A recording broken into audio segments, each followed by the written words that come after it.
Mapagpalang araw po, mga minamahal kong mga kaibigan.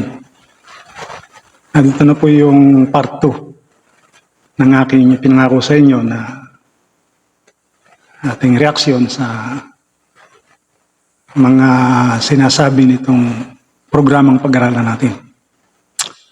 Naway i-consider ni Brother Robin itong ating mga sasabihin. Ang bagay,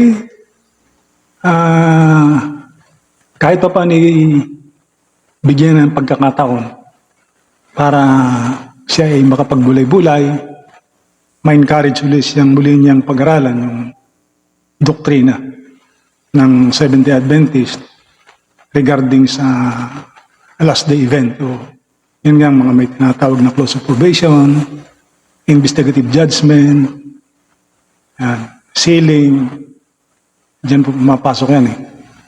Kung mayroong dapat siyang i-considera sa ating mga sinasabi ay di naway ang banal na espiritu ang magpaunawa sa kanya.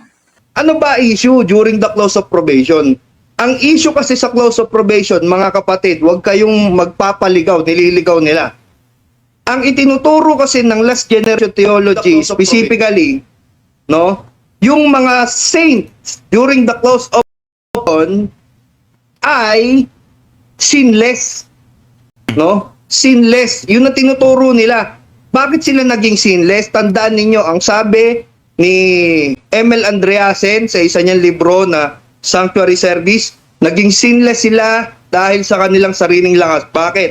Pinabayaan ng Diyos, hindi nila nasasagot yan. Maliwanag po nating narinig yung kaniyang sinasabi.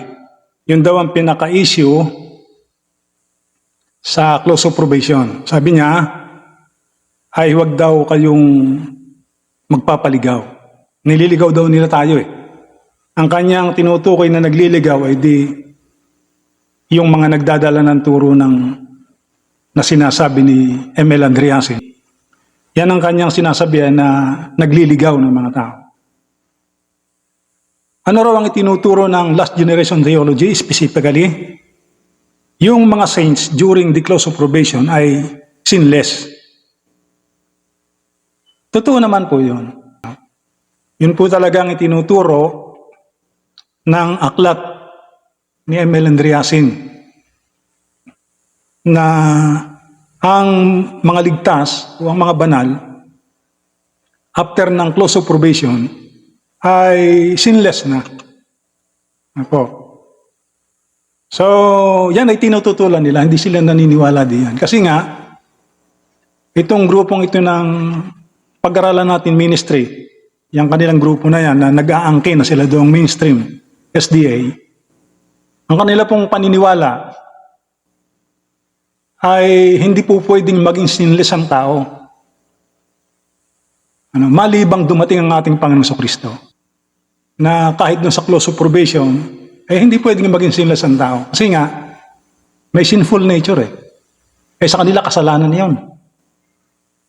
Guilt yun ng tao, yung pagkakaroon ng sinful nature. Maalis lang yun pag dumating si Kristo. Kaya tinatayuan nila na ang mga banal during close of probation, hindi sila sinless. Ngayon, ang isa pa sa kanilang mga dagdag na hinahanapan natin ng resibo, yung kanilang statement na ganito. Sabi niya, tandaan ninyo, ang sabi ni M.L. Andreasen sa isa niyang libro, Sanctuary Service. Hindi lang niya sinabi ko anong page. Kaya hindi ko po mahanap yung kanyang referensya Naging sinless daw yung mga banal dahil sa kanilang sariling lakas. Yun ang kanilang bintang. Na kaya daw naging sinless yung mga banal, ay dahil sa kanilang sariling mga lakas. Bakit daw? Kasi pinabayaan daw ng Diyos yung mga banal. Wala pong ganong itinuturo yung aklat ni M.L. Andreasen. Kahit doon sa sinasabi niyang aklat na Sanctuary Service. Kahit po maghanap kayo, hindi siya nagbigay ng page kasi kung anong page masusumpungan yon, na sinabi ni M.L. Andreasin na yaong mga banal ay naging sinless sa pamamagitan ng kanilang sariling mga lakas dahil ito'y pinabayaan ng Diyos. Kahit comics, wala pong ganon. Anong tawag dyan sa kanilang ginagawa ngayon? Strawman fallacy. Yan. Gumagawa sila ng mga weak argument galing sa kanilang sarili mga pag-iisip at kanilang ibibintang sa iba. Tapos babaliin sila rin ng babali. Therefore, lalabas na sila ang tama, yung kanilang katwiran ng magaling, at mali yung kanilang binibintangan. Kagaya ni M.L. Andreasin. Wala naman pong ganong itinuturo ang aklat na sinulat ni M.L. Andreasin. Kahit sinong pro o yung pumapanig sa aral ng last generation theology, wala po akong narinig na ganong turo.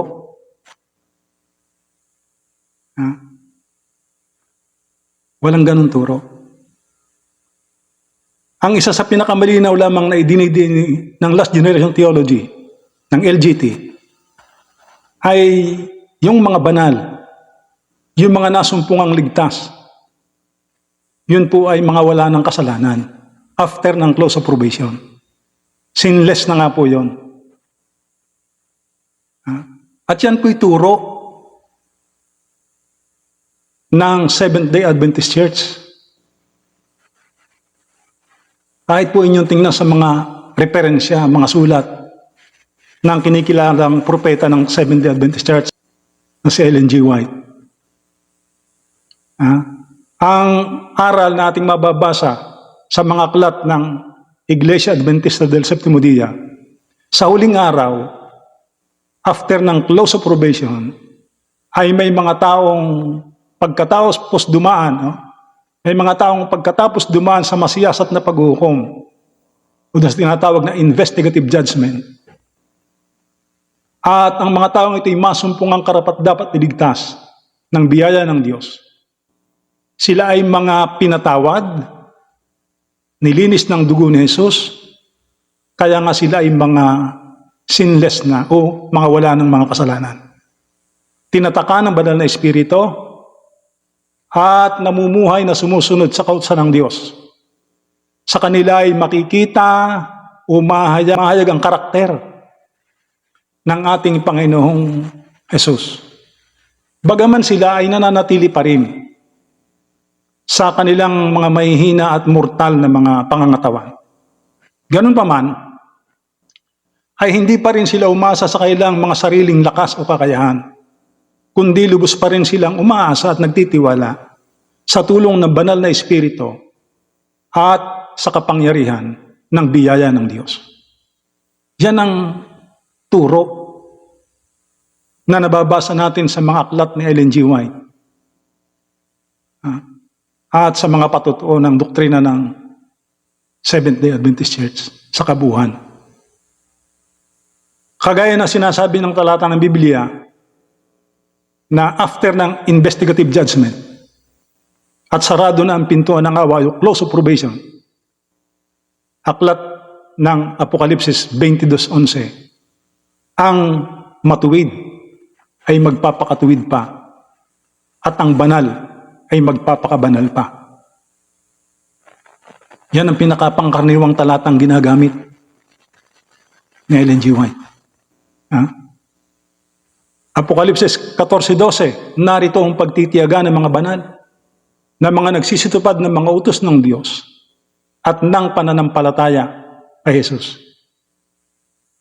Yan ang ating mababasa sa banal na kasulatan,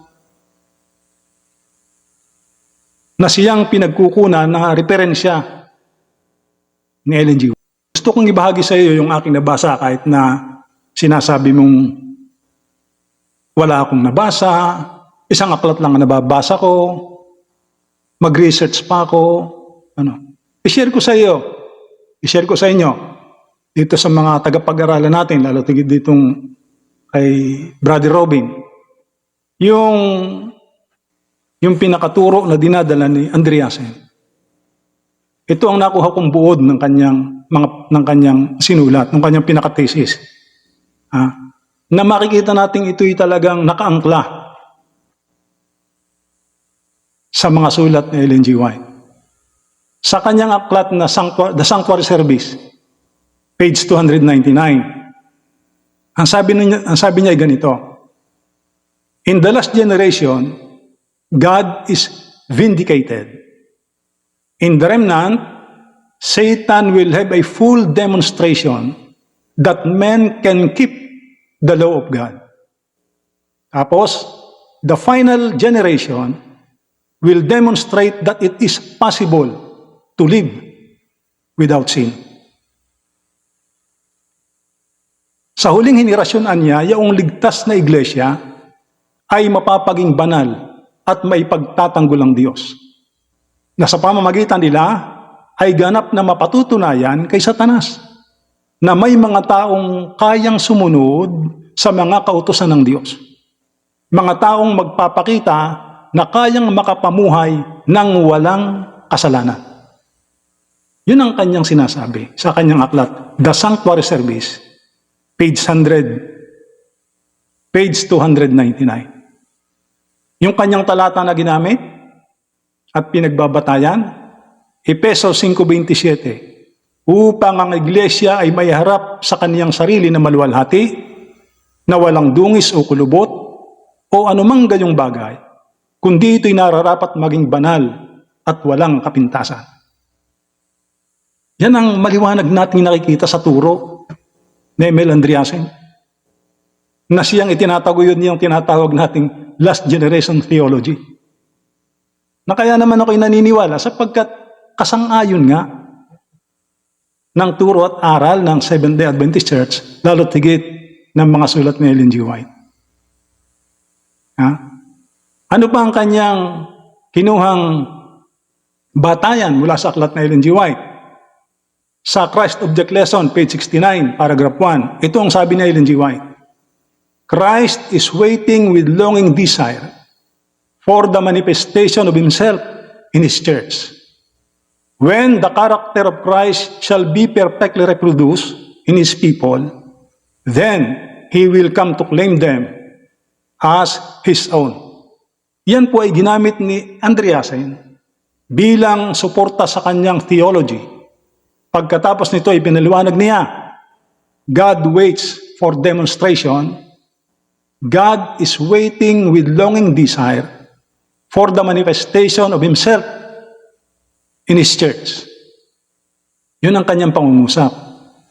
Doon pa rin sa aklat na yun ng The Sanctuary Service, 1947 edition, page 299. Sabi pa niya, in the last generation, God is vindicated.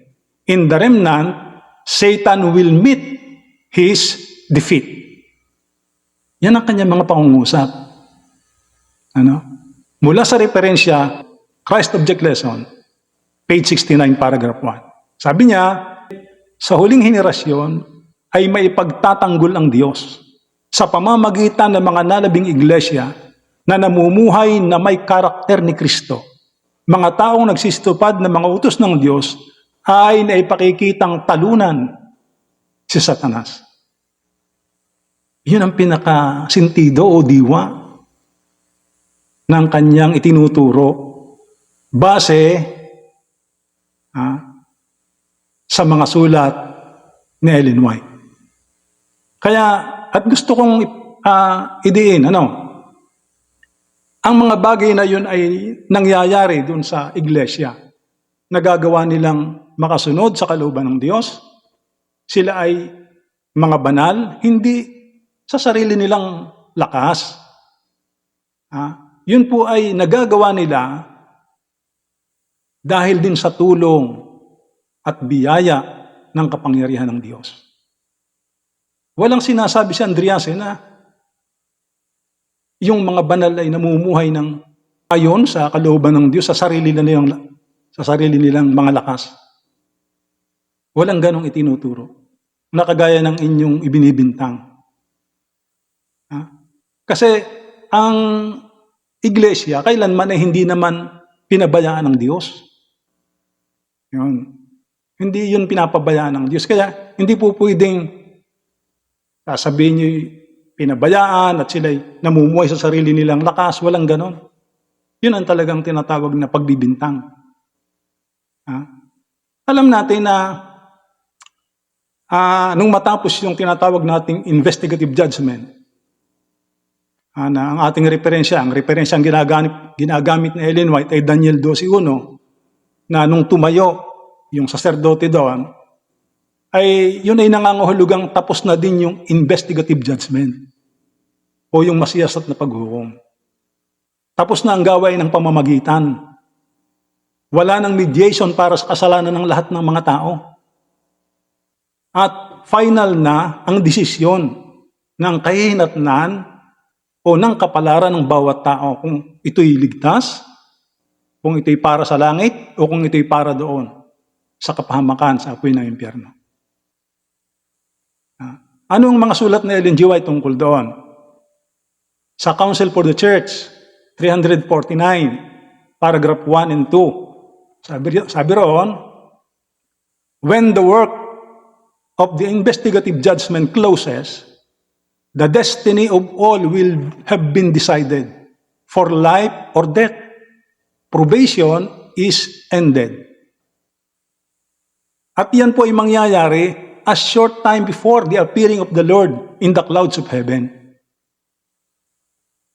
All unconscious that the final irrevocable decision has been pronounced in the sanctuary above.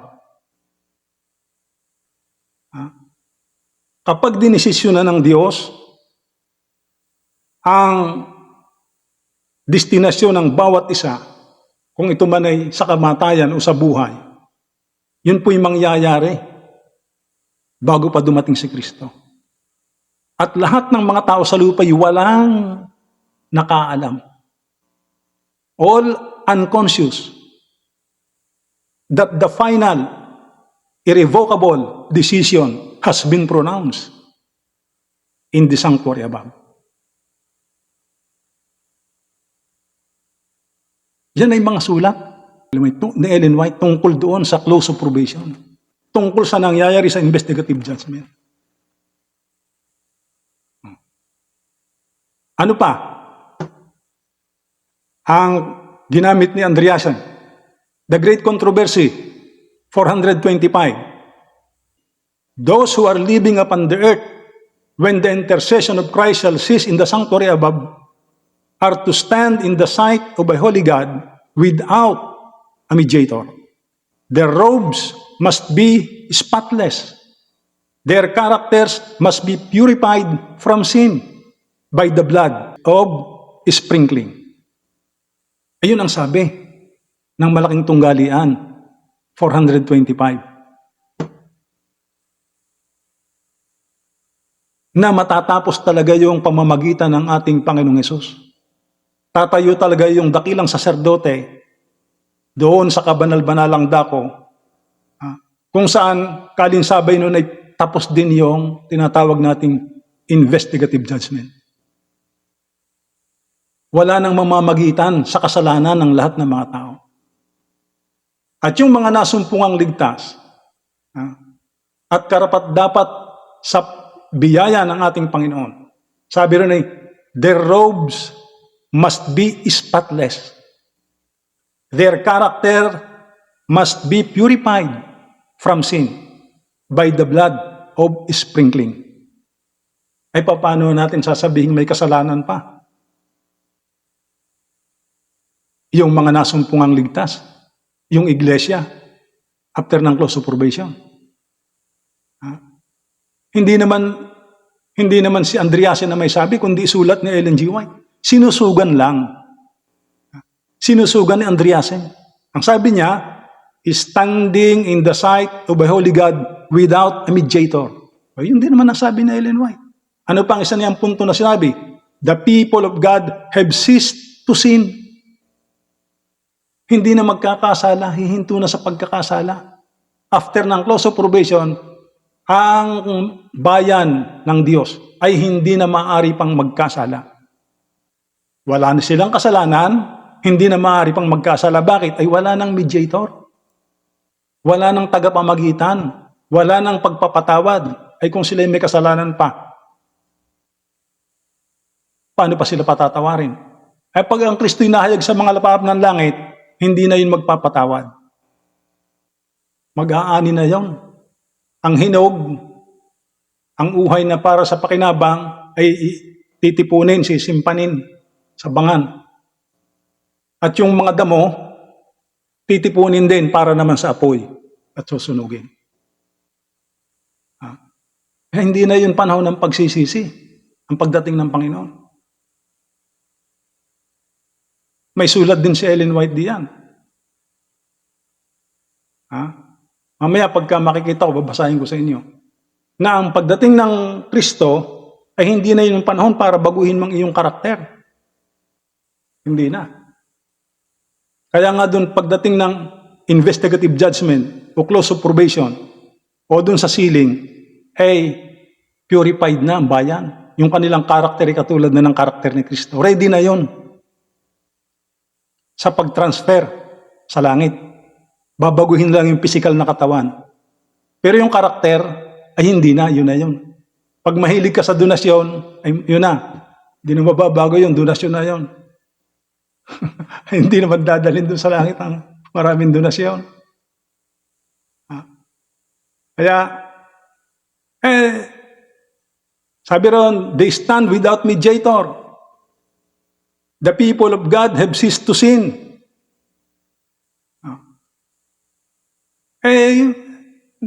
Sinususugan lang ni Andreasen yung mga sulat ni Ellen White.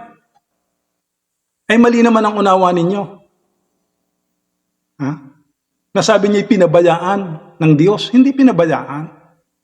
Mali yung unawa nitong mga tagapag-aralan natin. Katulad ito si Johnson Amican, Gomer Nobilero, itong si Robin na ito, Pastor Hamora.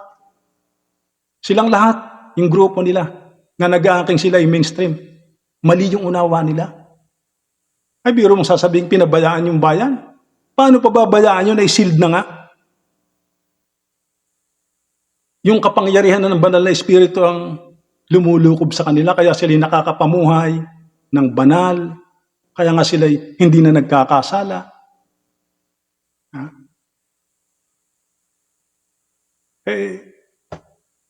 Tapos sasabihin niyo, kaya naging sinlasan niya ay dahil sa sariling lakas at pinabayaan ng Diyos. Walang ganon. I challenge you, Robin, at kayong buong tagapag-aralan natin. Ipakita ninyo sa amin yung referensya na sinasabi mong naging sinless yung bayan ng Diyos dahil sa sarili nilang lakas, dahil ito'y pinabayaan ng Diyos. Saang aklat, anong pahina para ating mapag-aralan? Wala kang makikita noon, di kahit sa comics pa. Wala kang makikita noon. Invento nyo yun . Yun ang tinatawag na strawman fallacy. Yung mga maling kaisipan ninyo, ilalagay nyo sa bibig ng iba. Mali yun. Huwag niyong gagawin yun. Tingnan nyo, lalabas ngayon ay mali. Ang itinuturo ng last generation theology. Mali si Andreasen. Wala namang ganong itinuturo siya. Maliban, makapagpakita kayo ng referensya na talaga ngayon ay sinabi ni Andreasen. Wala naman akong problema doon. Sama ako sa inyo. Maniniwala akong mali nga ang turo ng last generation theology o ng LGT. Ang problema, wala kayong maipapakita noon. Yun invento nyo lang. Kalimitan sa programa nyo, ganyan fallacy. Yung maling kaisipan ninyo, ibibintang nyo sa ibang tao. Tapos babaliin ninyo, didiskusyonin ninyo. Ay naku po, mali yun. Hindi ganun ang...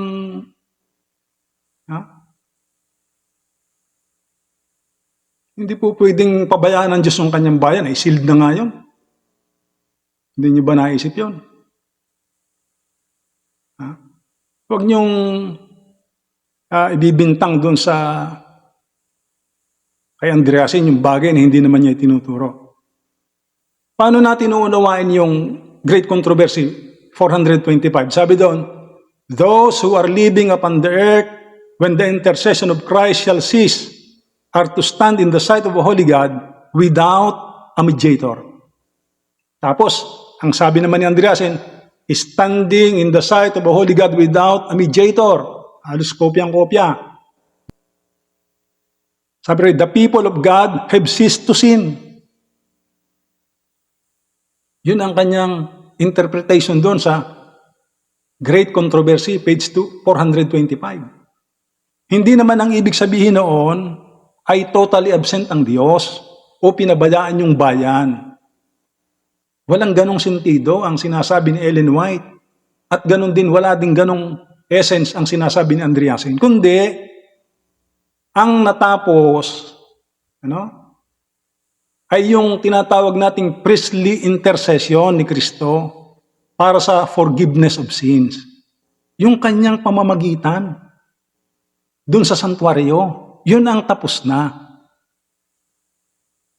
Kaya nga, tinatawag ni Ellen White yun na close of probation. Pagsasara ng pinto ng awa. Bakit? Ay wala nang mediator.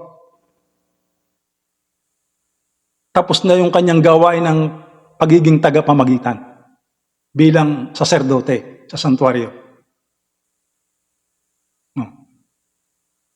Pero hindi niya pinabayaan ang bayan. Pag ang usapin ay pagpapatawad, yun ang tapos na. Wala nang pagpapatawad. Yung mga masama hindi na patatawarin, kahit na yung mga banal. Ay wala na eh. Sabi nga ni Ellen White ay close. Hindi nauubos ang pag-ibig ng Diyos. Yun ang laging sinasabi nila. Paano ikaw magsasara yun? Ang biyaya at pag-ibig ng Diyos ay walang hanggan. Correct. Wala namang tumututol doon. Pero, ang sabi nga ni Ellen White ay close na, sarado na. Anong gagawin natin doon? Ay sarado na nga. Yung tubig ay hindi nauubos, tuloy ang sarado. Ibig nyo bang sabihin kung ang pag-ibig ng Diyos ay walang hanggan, at ang kanyang habag ay walang hanggan, ang biyaya ay walang hanggan, ay di walang mapaparusahan dun sa apoy ng impyerno. Ay laging iiral yung kanyang pag-ibig at habag na kagaya ng inyong sinasabi. Hindi, may hangganan. May hangganan ang mga halimbawang ibinigay diyan ni Ellen White ay yung pagsasara ng daong na ni Noe, yung time ni Noe. Hindi naman si Noe ang nagsara, nung ito yung magsara, kahit magsisigaw pa yung mga tao dun sa labas, wala, hindi na, tapos na. Doon niya inihalintulad yung close of probation. Mayroong ganong patutuo si Ellen White sa kanyang aklat. Kaya nga, ang sabi doon, those who receive the seal of the living God must reflect the image of Jesus fully. Early Writings 280. Kaya yun namang mga nasumpungang ligtas, ang sabi roon, tumanggap ng tatak ng buhay na Diyos must reflect the image of Jesus fully.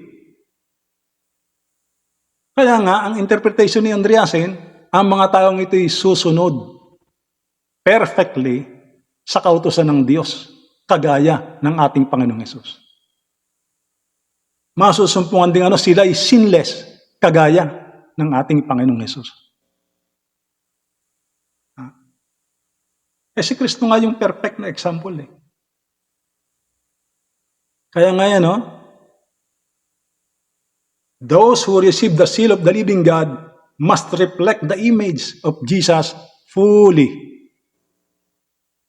Ulitin ko na naman yung subject lesson, page 69, kasi yun ang kanyang ulit-ulit na binabasa rin dun eh. When the character of Christ shall be perfectly reproduced in His people, then He will come. Ay, napakaganda ng mga sinasabi ni Ellen White.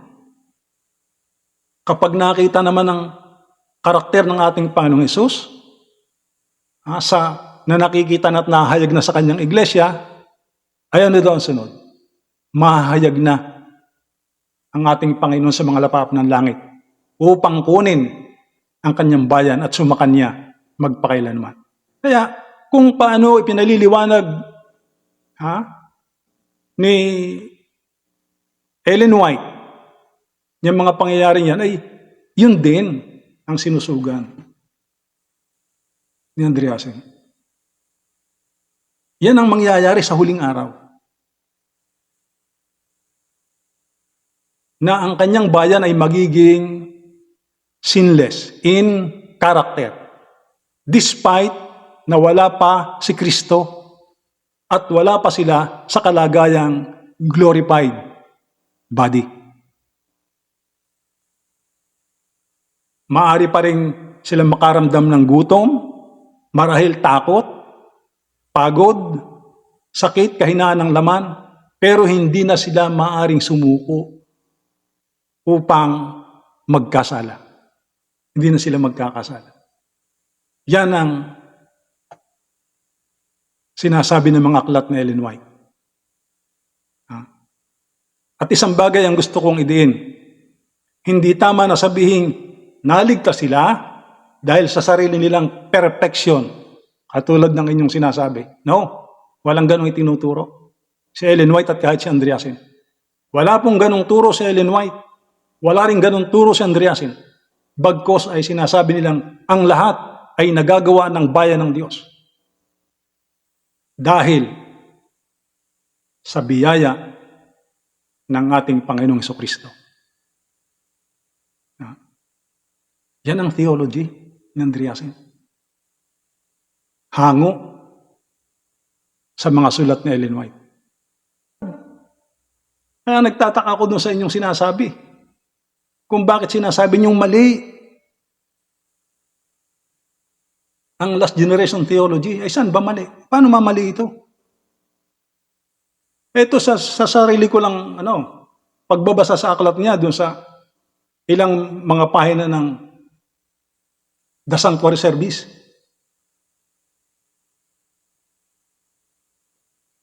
Kaya muli akin pong ipinauunawa na hindi po totoo yung sinasabi nitong programa ng pag-aralan natin na yaong mga banal o yung mga ligtas o yung huling iglesia ay naging sinless dahilan sa sarili nilang lakas at ito'y pinabayaan ng Diyos. Wala pong ganong itinuturo ang aklat ni Andreasen. Walang ganong itinuturo ang last generation theology. Yun ay bintang lamang nila. Anyway, di magpakita sila ng referensya. Kasi ang itinuturo ni Andreasen ay gaya din ng turo ni Ellen White. Na bago dumating si Kristo, magkakaroon ng Diyos ng bayan na sa pamamagitan ng biyaya at kapangyarihan ni Kristo ay mamumuhay na merong karakter na katulad ng ating Panginoong Hesus. Again, sinless. Bagaman nasa mortal na katawan pa sila, hindi na sila namumuhay sa kasalanan. Ito ang kanyang pagkaunawa sa mga sulat ni Ellen White tungkol sa sealing, perfection of character, standing without a mediator through the grace of God. Yan ang pinakadiwa o sentido. Kaya mali yung inyong mga ibinibintang sa partikular dito sa paksang ito na sinasabi ninyong Hindi pwedeng maging sinless ang kanyang bayan, tapos ay naging sinless sa pamamagitan ng kanilang sariling lakas, pinabayaan ng Diyos, mali po yun. I challenge you na maglabas kayo ng mga referensya. Kung hindi kayo makapaglabas, strawman fallacy yung ginagawa ninyo. Ipandaraya ng mga tao. Now, anyway, isa-isang tabi po natin yung Andreasen theology. At nais ko pong ipahayag sa inyo ang mga direktang katunayan kung bakit masasabi nating mali ang aral nitong mga taga-PNM o itong grupong ito na Johnson Amica. Na ang tao, partikular ang mga ligtas, ay hindi pwedeng maging sinless. Kundi mangyayari lamang ito kapag nahayag ang ating Panginoong Hesus sa mga lapap ng langit. Mali po yun. Take note mga kaibigan, mga minamahal kong mga kapatid. Una po ang investigative judgment, una ang sealing, una ang close of probation, bago ang second coming. Kaya hindi pwedeng ang iglesia ay may kasalanan pa bago ang ikalawang pagdating ng ating Panginoong Kristo. Bagkos ang iglesia ay magiging banal muna, lilinisin ang dugo ni Kristo, magiging sinless. Bago ang ating Panginoon ay mahayag sa mga lapap ng langit. Sa paanong paraan? Mangyayari po yan during investigative judgment, kung saan diyan magkakaroon ng tinatawag na pagpapatawad o paglililis ng mga kasalanan. Yung Day of Atonement or cleansing of sanctuary, yung blotting out of sins na binabanggit sa kaniyang mga aklat. Aklat ng Hebreo, 10:14, sapagkat sa pamamagitan ng isang paghahandog ay kanyang pinasakdal, magpakailanman ang mga pinapagiging banal. 17, at ang kanilang mga kasalanan at kanilang mga kasamaan ay hindi ko na alalahanin pa. With one sacrifice, then He has made perfect forever those who are purified from sin. And their sins and iniquities will I remember no more. Ang pagiging walang kasalanan o pagiging sinless ng iglesia sa huling araw ay bunga ng ginawang pamamagitan ng dakilang saserdote na walang iba kundi ang ating Panginoong Hesukristo. Awit 119 verse 1, mapalad silang sakdal sa lakad na nagsisilakad sa kautusan ng Panginoon. Ano mga patutuo na Ellen White? Na ang bayan ay magiging sinless o wala ng kasalanan. Christ in His Sanctuary, page 119, paragraph 1, ito pong pagkasabi. Kapag binuksan na, niliwat ko na po sa wikang Tagalog, kapag binuksan na mga aklat ng talaan sa paghuhukom, ang buhay ng lahat ng sumampalataya kay Jesus ay sinusuri sa harap ng Diyos. Bawat pangalan ay binabanggit, bawat kaso ay masusing sinusuri. May mga pangalang tinatanggap, may mga pangalang itinatakwil. Kapag ang sinuman ay may kasalanang nananatili sa aklat ng talaan, hindi pinagsisihan at hindi pinatawad, ang kanilang pangalan ay buburahin sa aklat ng buhay at ang tala ng kanilang mga mabubuting gawa ay aalisin sa aklat ng alaala ng Diyos. Ipinahayag ng Panginoon kay Moises, ang sinumang nagkasala laban sa akin ay siyang aking buburahin sa aking aklat. Exodo 32:33. At sinabi ng propetang si Ezekiel, kapag ang matuwid ay miwalay sa kanyang katwiran at gumawa ng kasamaan, ang lahat ng kanyang ginawang katwiran ay hindi na babanggitin. 18:24, aklat ng Ezekiel. Kaya hindi pwede yung iniaaral ninyo na may kasalanan pa yung iglesia after ng close of probation. Kasi kung may kasalanan pa sila, ibig sabihin, hindi sila pinatawad. Hindi sila banal, hindi sila ligtas. Sa halip ang kanilang mga pangalan na maaalis sa aklat ng buhay. Oh, kaya hindi pwede na sila may kasalanan pa. Kaya nga mali yung inyong turo. Ha? Na sasabihin niyo, hindi pwedeng maging sinless ang tao. Yung kanyang bayan. Bago dumating si Kristo. Sinless na dito pa lang. After ng close of probation. O Christ in His sanctuary. 119, paragraph 2. Ang lahat ng tunay na nagsisi sa kasalanan at sa pamamagitan ng pananampalataya ay inangkin ng dugo ni Kristo bilang kanilang handog na pangtubos, ay pinatawad na. At ang kapatawaran ay inilagay sa tapat ng kanilang pangalan sa mga aklat ng langit.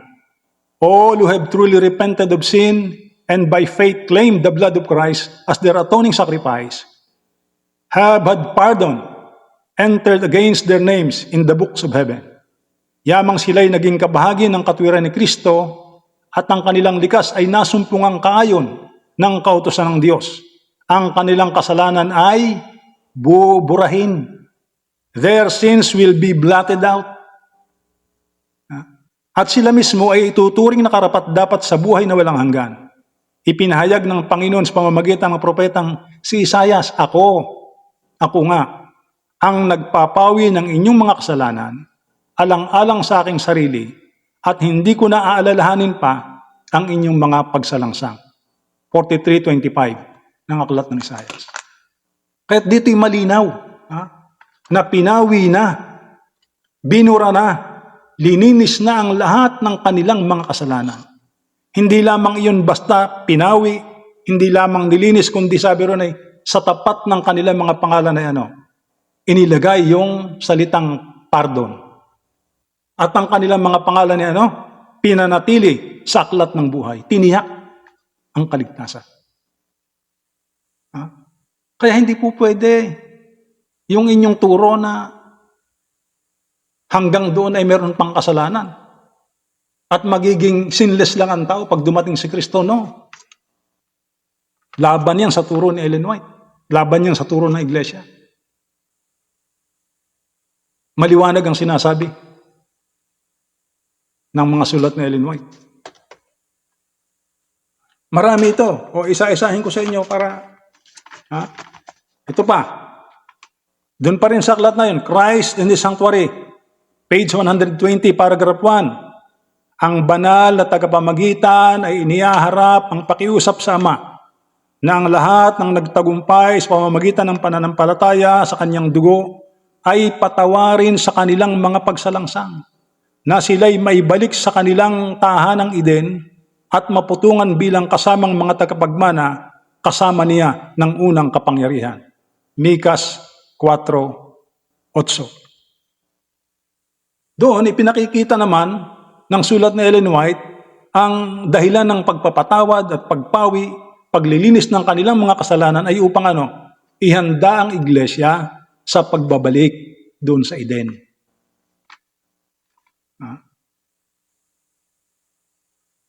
Yan ang mga paliwanag. Yan ang mga patotoo ng Ellen White. Sa paragraph 2 and 3, ang ginamit naman ay talata ng Biblia. Efeso 5:27. Anong sabi ron? Sabi, binihisan ni Kristo ang kanyang mga tapat ng sarili niyang katuwiran upang maiharap niya sila sa kanyang Ama bilang isang maluwalhating iglesia na walang dungis o kulubot o anumang gayong bagay, kundi ito'y nararapat maging banal at walang kapintasan. Ay talagang. Tapos sasabihin nyo may kasalanan pa. Kaya malaking kalapastangan yun. Kapag sinasabi nyong hindi mawawala ang kasalanan ng tao. Ano pang sabi? Ang kanilang mga pangalan ay nakatala sa aklat ng buhay at tungkol sa kanila ay nasusulat. Sila'y lalakad na kasama ko na nakaputi sapagkat sila'y karapat-dapat. Apokalipsis 3:4. Sa gayon, ganap na matutupad ang pangako ng bagong tipan, sapagkat aking ipatatawad ang kanilang kasamaan at ang kanilang kasalanan ay hindi ko na aalalahanin. Jeremias 31:34. Darating ang araw na lubusang mapapawi ang kasama ng Israel at ng Huda, sapagkat patatawarin ko ang nalabi na aking iniligtas. Ay, hindi natin pwedeng sabihin. Ano bang inyong naiisip? At sinasabi niyo hindi pwedeng maging sinless ang tao kahit tulungan pa ng Diyos. At sasabihin niyong mangyayari lamang yun pag dumating na si Kristo, which is mali. Alam niyo, hindi niyo namamalayan na winawalang kabuluhan niya ang dugo ni Kristo. Malaking kalapastanganan ang ginagawa ng mga ganong paniniwala. Itong mga taga-PNM na ito, na nag-aangking sila pang mainstream. Kung saan lagi nilang ipinangangalandakan, itinuturo sa tao na hindi pwedeng maging sinless ang tao sa lupang ito. Nasabi pa nga nila, kahit tulungan pa ng Diyos, hindi nila namamalayan na niyuyurakan, binabalahura, winawalang bisa, winawalang saysay nila ang sakripisyo, kamatayan at dugo ni Kristo na nabuhos doon sa bundok ng Kalbaryo. Kung merong kasalanang hindi maipatawad sa mga ligtas,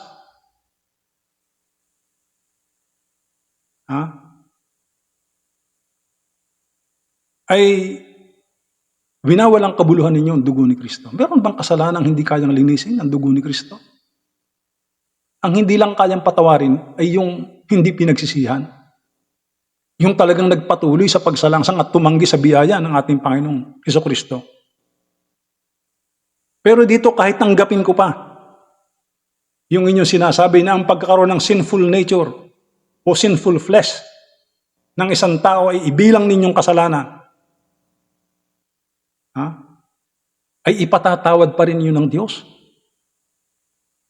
Sapagkat ang sabi dito, papawiin ang lahat ng kasalanang nakatala sa tapat ng kanyang pangalan. Buburahin. Kasi hindi nga pwedeng buhusan ng huling ulan ang sinumang taong may bahid ng kasalanan.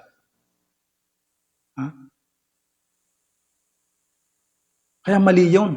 Mali din yung ituring na yung pagkakaroon ng sinful nature ay kasalanan. Dito maliwanag na pinakikita ng mga sulat na Ellen White na yung pagkakaroon ng sinful flesh ay hindi kasalanan. Ay naging sinless eh. Kita nyo? Kahit sila'y naroon pa sa katawang mortal, nasa katawang lupa, ay itinuturing ng Diyos na sila sinless. O di hindi nga kasalanan yung pagkakaroon ng sinful nature. Kaya mali ang turo ninyo. Kaya nga yung sanggol, patulad dun sa una kong video, yun ay kapag namatay sa kanyang pagiging sanggol, sa langit yun pupunta, hindi yun magdudusa dun sa second death. Kasi nga, sinless yun. Mali yung inyong tinuturo na si Kristo lang ang sinless. No, yan Ang banal magpapakabanal. Ang matuwid magpapakatuwid. Sa panahong yan, lalo tigit kapag sarado na ang pinto ng awa. Pag natataka ng kanyang bayan. Kaya ano pa yung napalaking sablay na itinuturo ng mga taong ito, ng mga grupong ito? Meron pa nga sa grupo nila, di umano, ang kasalanan daw ay parang ulam lang na tinatakpan, hindi na aalis. Naroon pa din. Tingnan ninyo kung paano nila nilalapastangan at winawalang bisa ang dugo ng ating Panginoong Jesucristo. Pero mong ituro yun sa mga kapatid. Mga kapatid, ang kasalanan ng tao ay tinatakpan lang. Parang ulam na tinakpan sa ibabaw ng lamesa, hindi nawawala. Naroon din. Saan kayo nakakita ng ganun turo? Tapos pagka kayo'y nasita alam nyo, dapat sa inyo kayo'y na-attend ng misa tuwing linggo. Para palagi ninyong naririnig at nakikiawit kayo ng napakagandang awit. Diyan sa pagmimisa ng kinagis na nating pananampalataya. At natatatak sa inyong mga puso at sa inyong mga pag-iisip yung mga katagang ano? Ano bang laging inaawit doon sa malaking simbahan dati na ating sinisimbahan? Paglinggo. Kordero ng Diyos na nag-aalis ng mga kasalanan ng sanlibutan. Maawa ka sa amin. Parang ganun ba tulo noon? Hindi ko natatandaan.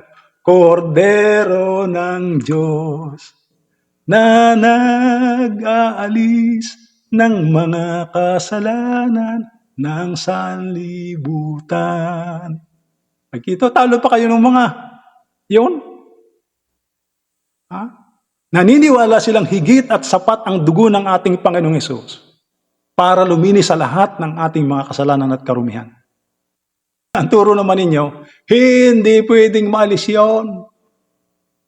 Hindi pwedeng maging sinless. Ano ba ang klase kayo? Ha? Sabi ng Panginoon, magpakapula-pula ang inyong kasalanan gaya ng matingkad na pula, ay kanyang papuputiin gaya ng balahibo ng tupa. Gaya niya niyang niebe. Ha? Tapos sasabihin niyo, hindi pwede. Kaya magsimba kayo doon. Tuwing linggo. Ha? Yung kordero ng Diyos ay nag-aalis, hindi nagtatakip lang. Although may nababasa ka sa Biblia ang nagtatakip. Tinatakpan ng mga kasalanan ng katwiran ni Kristo. Pero hindi ibig sabihin hindi naaalis. Naaalis talaga. Pinapawi nga eh. Kaya nga mayroong blotting out of sin. Sapat. Higit pa nga. Higit na sapat ang dugo ng ating Panginoong Hesus upang luminis sa lahat ng karumihan ng kanyang bayan. Kaya nga nabuhos doon sa bundok ng Kalbaryo. Yun ay propesiya. Nang matanggap nga ni Jesus ang suka, ay sinabi niya, naganap na. At iniyukayok ang kanyang ulo at nalagot ang kanyang hininga. Sapat na sana yun eh. Namatay na. Ay pero, ano pang ginawa? Gayon may pinalagpasan ang kanyang tagiliran ng isang sibat, ng isa sa mga kawal at pagdakay lumabas ang dugo at tubig.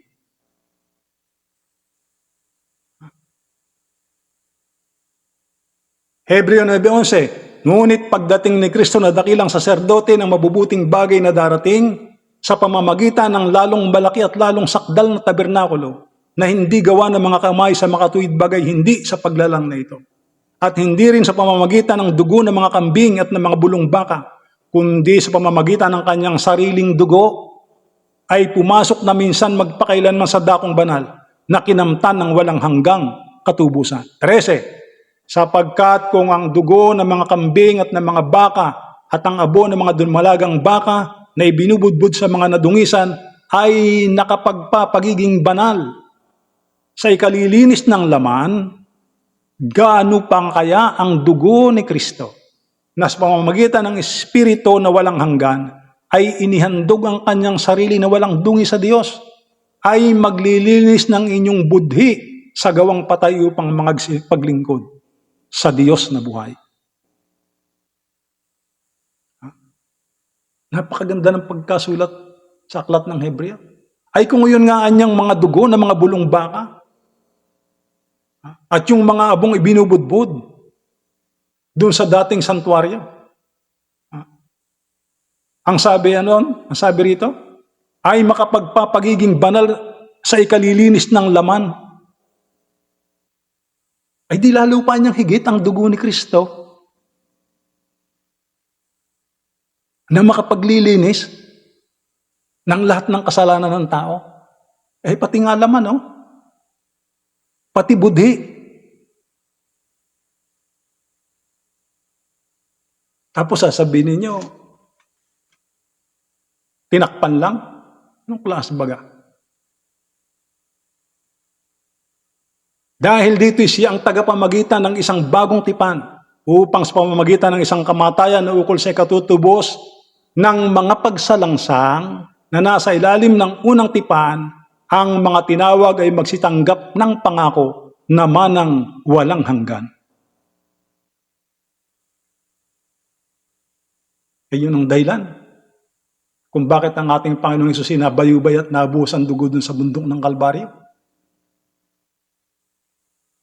Upang tayo'y malinis. Upang ang kanyang bayan ay mapaging banal. Malinis sa lahat ng kanyang mga pagsalangsang. At magsitanggap niya ng pangako na manang walang hanggan. Winawalang kabuluhan naman ng mga taong ito. Nitong programang ito ng pag-aralan natin. Walang bisa ang dugo ni Kristo. Sabi sa 10:29 ng aklat ng Hebreo, gaano kayang higpit ng parusa sa akala ninyo ang ihahatol na naukol dun sa yumura sa anak ng Diyos at umaring di banal sa dugo ng tipan na nagpabanal sa Kanya at umalipusta sa espiritu ng biyaya. Minamahina ninyo yung dugo ng ating Panginoong Hesus.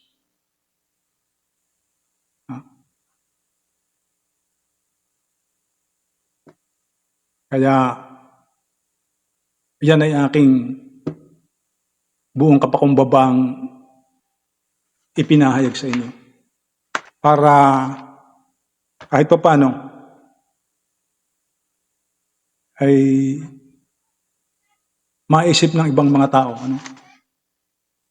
na hindi totoo yung inyong itinuturo, na magiging sinless lang ang tao kapag dumating na si Kristo. No. Diyan pa lang po sa mga panahong yan. Sabi rito, ang gawain ng mapanuring paghuhukom at ang pagbubura ng mga kasalanan, blotting out of sin, ay dapat maganap bago ang ikalawang pagparito ng ating Panginoon.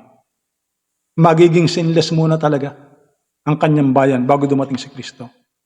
Ang mga kasalanang hindi pinagsisihan at iniwan ay hindi patatawarin at hindi mabubura sa aklat ng talaan, kundi mananatiling patutuo laban sa makasalanan sa araw ng Diyos. Kaya hindi maaaring hindi maging sinless yung kanyang bayan. Kasi kung may natitira pang kasalanan, ay yun ay magiging saksi sa kanya sa araw ng Diyos. Sa halip na siya ay doon sa buhay na walang hanggan ay hatol na impyerno ang kanyang mararanasan. Susuriin niya ang kalagayan ng bawat individual nang may masinsin at masusing pagsisiyasat na para bang wala ng ibang nilalang sa ibabaw ng lupa. Ang bawat isa ay dapat masubok at matagpo ang walang dungis o kulubot o kapintasan o anumang katulad nito. Great controversy. At kapag natapos na ang gawain ni Kristo bilang tagapamagitan sa santuario, ang kapalaran ng bawat kaluluwa ay napagpasyahan na. Yun ang pinakadefinisyon ng close of probation. The Great Controversy, page 614. Ang bayan ng Diyos ay tatayo sa harapan ng isang banal na Diyos na walang tagapamagitan. Kaya hindi na pwedeng ang banal ay may kasalanan pa. Hindi na rin pwede silang magkasala kasi wala nang magpapatawad. Wala nang tagapamagitan. Ang kanilang mga kasalanan ay napatawad na at napawi na. Sila ay nakatayo bilang walang dungis sa harapan ng Diyos. Napakarami niyang patotoo. Kaya ako'y nagtataka sa inyo kung bakit itinuturo niyo na hindi pwedeng maging sinless ang tao. At magiging sinless lang pag dumating na si Kristo. Bago ito dumating si Kristo, mangyayari. Kaya nga ipakikita nung kanyang bayan, nung iglesia, na sila'y lalakad na kagaya ng inilakad ng ating Panginoong Hesus. Mahayag sa kanilang karakter ng ating Panginoong Hesus. Kaya nga dun sa palaging paulit-ulit na binabanggit dito sa mga paksang ito. Yung Christ Object Lesson, page 69, paragraph 1. Si Kristo ay naghihintay na may puspos na pananabik na makita o mahayag ang kanyang sarili sa kanyang iglesia. At kapag ang likas ng pagkatao ni Kristo ay ganap nang nakita o nahayag sa kanyang bayan, saka siya darating upang angkinin sila bilang kanya.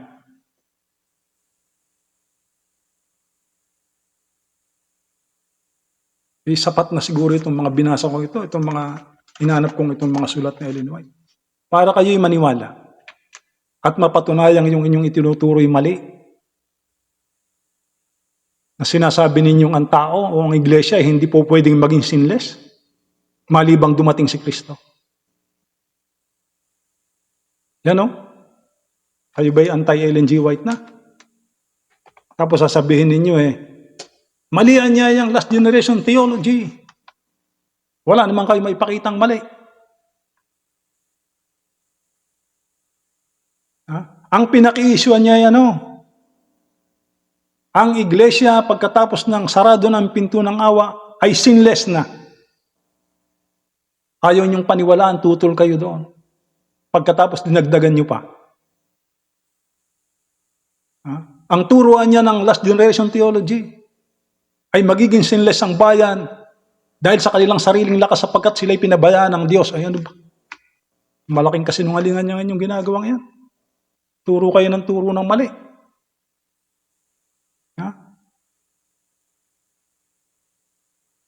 Wala namang referensya kayong maipakita. Ay laban yun sa sulat ni Ellen White. Laban sa doktrina ng Seventh-day Adventist.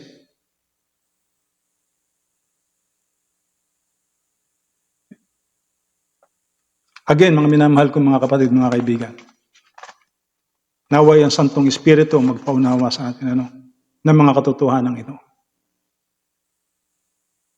Wala akong ibang ipinapaliwanag yan. Yan ay purong sulat ni Ellen White. Maliwanag ang kanyang turo. Maliwanag ang turo ng Biblia. Ang kanyang bayan, ang kanyang iglesia sa huling araw ay mamumuhay na walang kasalanan. Banal. May karakter ng ating Panginoong Kristo. Mali yung inyong itinuturo na saka lamang sila magiging walang kasalanan kapag ang ating Panginoong Hesus ay nahayag na sa mga lapap ng langit. Hindi na po yun ang panahon ng paglilinis ng kasalanan. Hindi na. So ang aking dalangin, papakahaba lang ako ng pakakahaba. Naniniwala akong ang aking mga ipinahayag ay sapat na para maipakitang kung ano ang tunay na itinuturo ng ating iglesia, kung anong tunay na itinuturo ng doktrina ng Seventh-day Adventist. Kung saan ay ang inyong mga turo'y nakikita nating salungat. Mali yung inyong itinuturo na ang tao ay hindi po pwedeng maging sinless. Sa lupang ito, bago dumating ang ating Panginoon Kristo. Bagkos, ang turo ng iglesia, magiging banal muna, magiging sinless muna ang kanyang bayan.